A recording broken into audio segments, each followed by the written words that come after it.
Hello, my name is Rachel. This is the other collection that is humongous. All the other things that I'll show you are like, I don't know, graphic novel collections or poetry collections or like things like that. Actually, no, my Stephen King collection is pretty big. But in terms of like having lots of like little things to do with it as well as having the actual books, like with the Harry Potter one, this is the only other one basically. So this today is going to be my Game of Thrones collection. So Game of Thrones is like one of my favourite things ever. It was the first thing that like I got as invested in as Harry Potter, which I didn't think was going to happen because I was at the prime age of people getting obsessed with Twilight, and I remember liking it and reading all the books and stuff, but I remember never being as obsessed with it as other people were, and I wasn't like overly keen on the Philip Pullman books, and like I just thought I'm never gonna have another Harry Potter. It's so sad, but then I did, and it was Game of Thrones. So yeah, I have a pretty substantial collection and a pretty nerdy collection, but I will say I did my dissertation on Game of Thrones, and that's why I have a lot of the nerdy books. I did like get them and read them for a reason, so yeah, I will say that disclaimer. But yeah, let's get started. So the first few books I'm going to show you are just obviously the series because that's like the main event. So the first book is Game of Thrones. Obviously, this is one of the mass market paperbacks that's a bit smaller than normal paperbacks. This is the second one, Clash of Kings, and I absolutely hate this edition. I hate it so much. It's put me off rereading Game of Thrones so much. I hated it during my dissertation. The writing is so tiny, it just pisses me off. But luckily, I've actually been defacing a copy of Game of Thrones for my best friend for her birthday. And the writing in here is a lot bigger and it's a lot easier to read. So I have actually managed to reread. Well, I've reread like that much. So when I finish that, obviously I will have reread it, and then I can move on to Clash of Kings, and all the rest of my editions are the good size that I like.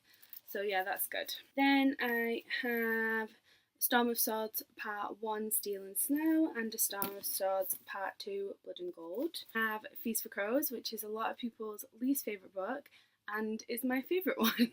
A Dance with Dragons Part 1, Dreams and Dust, and A Dance with Dragons Part 2, After the Feast. This Game of Thrones Illustrated Edition. One of my friends got me this before I moved to Switzerland as a present, and this is beautiful, and I'm so glad because again, this means I can reread Game of Thrones without rereading that shitty copy that I don't like. And this has illustrations all the way through, which are just beautiful. Look at the map at the start of this. It's amazing. And it's one of those that has its own little bookmark in it as well, so I don't have to worry about that. So I'm really excited to reread this. I've been a bit gutted about the defacing the book for my friend because it meant I had to reread that copy and not this copy. But I'm going to save this copy anyway and reread it when I'm like so in the mood for the reread. So that'll be fun. Then I have A Knight of the Seven Kingdoms. This is one of George R. R. Martin's newer books, and this is a prequel to Game of Thrones. I haven't read this, I only got it recently, but I'm really excited for this, and it's quite short for a George R. R. Martin novel as well. So, oh, it's got pictures. It's got little pictures throughout as well. So, yeah, I'm super excited for this one. And I have Dangerous Women. So this isn't just George R. R. Martin. This is a collection of short stories by quite a few different authors. So there's people like Joe Abercrombie in here, Jim Butcher, Diana Gabaldon, Megan Lindholm, who's like otherwise known as Robin Hobb, Brandon Sanderson. There's quite a few people in here, but the big main story is George R. R. Martin's, and it's the story of the actual Dance with Dragons, I think. Game of Scones, which is a like little jokey cookbooky thing that one of my friends got me for Secret Santa, and it has quite a lot of funny stuff in here. Jamie and Cersei's family mess, that's funny. Yeah, this is just like a good jokey thing, and I've made something out of here. I made some cakes. I actually have a picture of them here because I've been doing the Game of Thrones thing for my friend. But there's like some of the cakes in the corners. That's a Lannister one, that's a Stark one, and then they're like dragon egg ones. Yeah, that was cool. There's also loads of Studio Ghibli on here, but anyway. Then I have my graphic novel collection. So this volume 1, volume 2, volume 3, and volume 4. I have read the first volume and wasn't overly keen. It really, really sexualised the characters and drew them as they don't look in the book, just because it was sexualising them, especially the women, and I found that a bit annoying. So yeah, it's a bit annoying that I now have 4 of them because yeah, I'm not overly fond, but I read them anyway because I love Game of Thrones. George R. R. Martin's The World of Ice and Fire, The Untold History of Westeros and the Game of Thrones. This is all the like histories of the world of Westeros. So like how it began with the first men and then like the children of the forest, and it like goes through everything. It goes through like the Targaryen dynasty and things like that.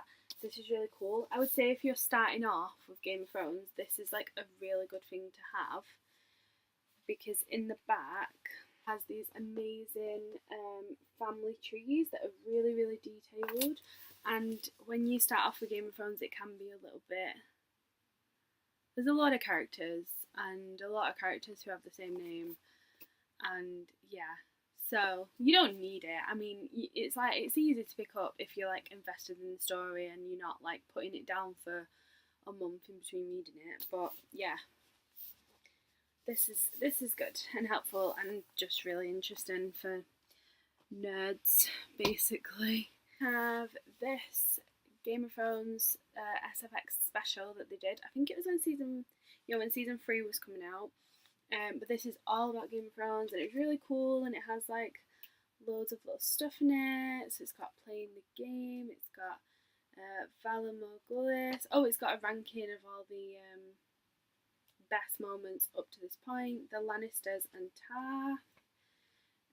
Loads of interviews with like the casting people and stuff like that. Some of George R. R. Martin's other books.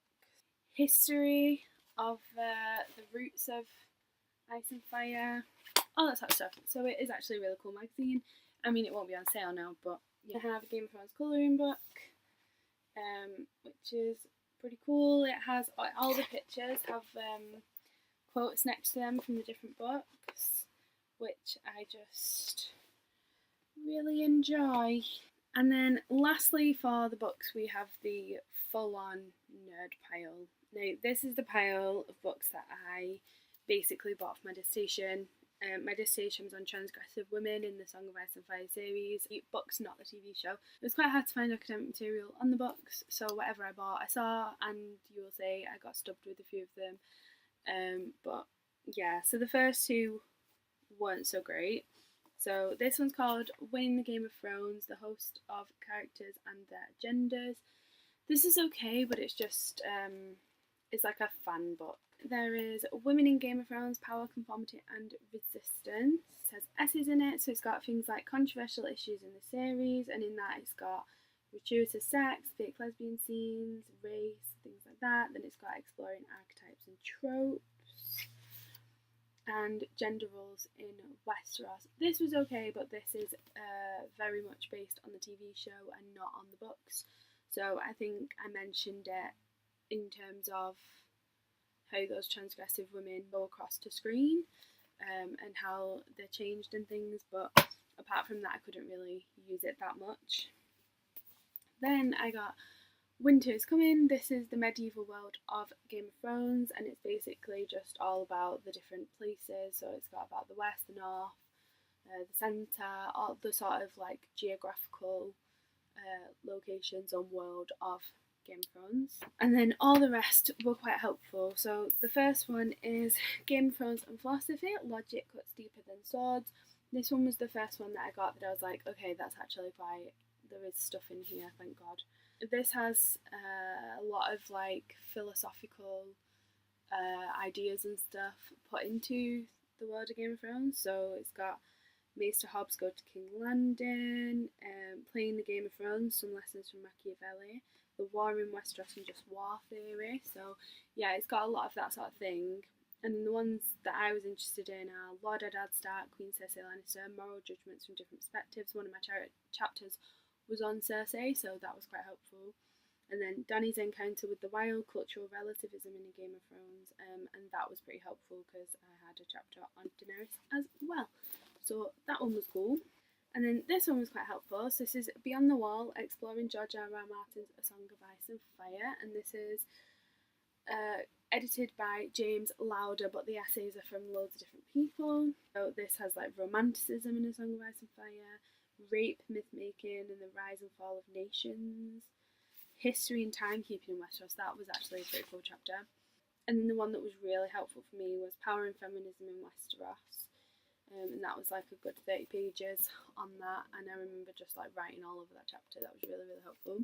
Then we have Women of Ice and Fire, Gender, Game of Thrones and Multiple Media Engagements. This came out a month before my dissertation was due in, and I had pretty much finished my dissertation. I think I was halfway through my conclusion, and I was so pissed off that this hadn't come out earlier.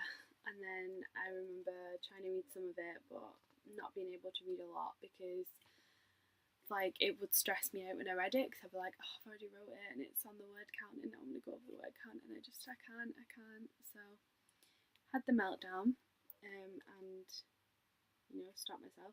But this would have been quite helpful because there's like Women with Dragons, Daenerys Pride and Post-Feminist Possibilities, Motherhood in the World of Ice and Fire, that's quite interesting. Female Machiavellians in Westeros, that'd be quite cool. I've kept all these books because it is actually, Game of Thrones is something that I'm still interested in writing academically about one day, especially women in the series, although I want to wait till all the books are out because I feel like if I write academic stuff now, it'll kind of be irrelevant once the next books come out because it won't be up to date. So I'm going to wait until, I don't know, because they're not going to happen, but still. Yeah, there's that one. And then this one was the most helpful, and this is Mastering the Game of Thrones, Essays on George R. R. Martin's A Song of Ice and Fire, edited by Jess Battis and Susan Johnston. This had some fantastic essays in. It's only on the books, and the essay in this, which was just so fantastic, was Cursed Wombs, Bulging Thighs and Bald Scalp, George R. R. Martin's Grotesque Queen, and that is all about Daenerys and her femininity when she, when I'm going to tell you spoilers, so I won't say, but there's a lot of interest in her femininity in the series, which is kind of not in the TV show at all. They cut a lot of it out, which is weird because it's actually gives a really, really interesting facet to the books. So yeah, there's that one. That's really cool. This one I got recently. My friends got it me for my birthday because they know that I love Game of Thrones, and obviously had all these books at uni, so they were like, oh, she'll like it. And it is Game of Thrones Psychology, The Mind is Dark and Full of Terrors, edited by Travis Langley. And this is all about like psychological theories in Game of Thrones. The loving and the terrible mother, Daenerys and Cersei as two models of Jung's great mother archetype. I would enjoy that. Loss and Mourning, Enduring and Surviving, Leaders Forged in Dragonfire, Women of Westeros Fighting Benevolent and Hostile Sexism. Just sounds really cool. So yeah, okay, I think that's all the books that I have on Game of Thrones. And then other than that, I have this board game which is really hard. Me and my best friend tried to play it once and it's super, super hard. So I'm hoping to try and play it again one day. But I think I might try and play it with my dad because my dad has played like the really, really nerdy games in the past. So I feel like he might have more of an idea. But yeah, I do really want to play it because it was really cool. I just remember it being hard. Then I have my Game of Thrones Winter is Coming Stark travel mug thing for my tea. The other game that I have is the Game of Thrones game on Xbox 360. Which is quite good. I've not played like a hell of a lot of this, which I'm hoping to do soon, but I only got my Xbox about 6 months ago, and I also moved to Switzerland about 4 months ago, so didn't have much time. Then I have this complete 5th season photo book that came with the Blu-ray that my friend got, and she didn't want it, so she asked if I wanted it. I'm not going to flick through and show you this because this has photos from season 5 in, and I don't want to give anyone any spoilers if they haven't watched or read the series. And then we have this one, which is the complete 1st, 2nd and 3rd series, which has the like Westeros map on it, which is really cool. Then we have the complete 4th season, 5th season, which has the throne on it here. I think it's meant to be the other way around, actually. Yeah, it's supposed to be that way around. It's got dragon and Tyrion. So that's supposed to be the little throne. And then I have the complete 6th season with the Hall of Faces on it, which is cool. And then I'm hoping that the next DVD set of season 7 comes out in time for Christmas, because my mum normally gets me the DVDs for Christmas or like birthdays or things like that. So yeah, I have this. This is from my girlfriend as part of my 21st birthday present, I think. It's a little Hand of the King wax seal set. So in it you get like a little wax candle thing to burn, and then the little thing to press down in the wax, so you have a proper little seal, which is just, it's just really exciting for nerdy people, to be honest. Then I have a Hand of the King pin as well, to go on my clothes, because I'm cool and obsessed with Ned Stark, but also obsessed with the Lannisters. This is like the it goes on a necklace, and it's the Lannister lion pendant that Cersei wears, because Cersei is just like my babe. Then I have my pop doll collection, which is rather extensive. So we have Daenerys Targaryen and Khal Drogo. We have Jaime Lannister and Cersei Lannister. Tyrion Lannister and Joffrey Baratheon. Tywin Lannister, Hodor, Brienne of Tarth, Ned Stark, and Oberyn Martell. Oberyn's so cute, he's got his little spear and everything. So that's all pop dolls, and then I think the only other thing is this. So my best friend made me this. It's a little embroidery of the Lannister sigil, and it says "Hear me roar" on it, which is super cool. So that's all I've got for my Game of Thrones collection here. So I'm in Switzerland now, and I'm just here filming the end of my Game of Thrones collection series. So the first thing that I have here in Switzerland is this Game of Thrones t-shirt. So this is like a shorter t-shirt. I normally wear it under dungarees. And then I have this t-shirt which has Tyrion on, and yeah, this is pretty cool. The other things I have is this keyring on my keys, which I got from my birthday one year of some friends. I have the nerdiest thing ever. So me and my best friend started learning Dothraki. Not like the full language, but we learned a few phrases and kept talking to each other in Dothraki. So then for her birthday, I got us matching necklaces. So this is mine. It says Shek Mishiraki Annie, which is my sun and stars in Dothraki. And then hers says Ye Jalan Atihari Annie, which is moon of my life. But in Dothraki, because like you've got to commit to these things. And it's a little like pendant that goes on a necklace, and it's just very cute. And then the last thing I have that's mine is something I got very recently and I'm very excited for, and it is Game of Thrones tickets. So there is a live concert experience for Game of Thrones. So this is happening on the 5th of June, and I'm so excited for it. I got these tickets off the family that I work here in Switzerland with for my birthday, so that was really awesome of them.